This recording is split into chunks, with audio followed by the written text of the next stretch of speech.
BCS পরীক্ষায় বড় ধরনের পরিবর্তন আনতে চলেছে Bangladesh public service commission PSC সূত্রে জানা গেছে তারা চায় একজন প্রার্থী যতদিন পর্যন্ত বয়সসীমার মধ্যে থাকবে ততদিন পর্যন্ত বিসিএস পরীক্ষা দিতে পারবে। এছাড়াও মৌখিক পরীক্ষার নম্বর কমিয়ে লিখিত পরীক্ষার উপর জোর দেওয়া হবে আর আবেদন ফিও কমানো হবে। এইসব প্রস্তাব জনপ্রশাসন মন্ত্রণালয়ের কাছে পাঠিয়েছে পিএসসি মনে করে বিসিএসে 4 বার পরীক্ষা দেওয়ার বাধ্যবাধকতা সংবিধানের জন্য সাংঘর্ষিক, একই সঙ্গে তা নাগরিক মৌলিক অধিকারেরও পরিপন্থী। তাই তারা চায় প্রার্থীর বয়সসীমা শেষ না হওয়া পর্যন্ত পরীক্ষা দিতে পারবে। এই সিদ্ধান্ত বাস্তবায়িত হলে 32 বছর বয়স পর্যন্ত যতবার ইচ্ছা ততবার বিসিএস পরীক্ষা দেওয়ার সুযোগ পাবে চাকরি প্রার্থীরা।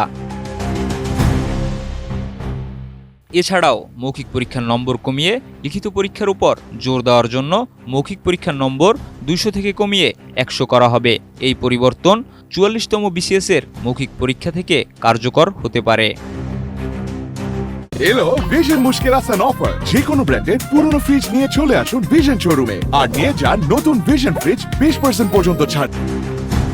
আরেকটি প্রস্তাবে বিসিএস-এর আবেদন ফি অর্ধেক করার প্রস্তাবও করেছে পিএসসি। প্রস্তাবে বলা হয়েছে সাধারণ চাকরি প্রার্থীদের আবেদন ফি 700 টাকা থেকে কমিয়ে 350 টাকা এবং প্রতিবন্ধীদের ক্ষেত্রে 100 টাকা থেকে কমিয়ে 50 টাকা করার সিদ্ধান্ত নেওয়া হয়েছে। এই সিদ্ধান্ত 28 নভেম্বর 47তম বিসিএস-এর বিজ্ঞপ্তি প্রকাশের পর নেওয়া হয়েছে। অন্যদিকে রেলপথ মন্ত্রণালয়ের অধীন বাংলাদেশ রেলওয়ের উপসহকারী প্রকৌশলী পদের লিখিত পরীক্ষা স্বচ্ছতা নিশ্চিত করার জন্য বাতিল করা হয়েছে। এই পরীক্ষা 2025 সালের মার্চ মাসে আবার নেওয়া হবে। এসব পরিবর্তনের ফলে বেশি সংখ্যক প্রার্থী পরীক্ষায় অংশগ্রহণ করবে, ফলে প্রতিযোগিতা আরও তীব্র হবে। এখন সকল প্রার্থীর কাছে সুযোগ সমান। লিখিত পরীক্ষার উপর জোর দেওয়ার ফলে পরীক্ষার মানও বৃদ্ধি পাবে এবং আবেদন ফি কমানোর ফলে অর্থনৈতিকভাবে দুর্বল প্রার্থীরাও পরীক্ষায় অংশগ্রহণ করতে পারবে। পিএসসির এই প্রস্তাবগুলি বিসিএস পরীক্ষা পদ্ধতিতে বড় ধরনের পরিবর্তন আনতে পারে। এটি প্রার্থীদের জন্য আরও সুযোগ সৃষ্টি করবে এবং পরীক্ষার মানও উন্নত করবে।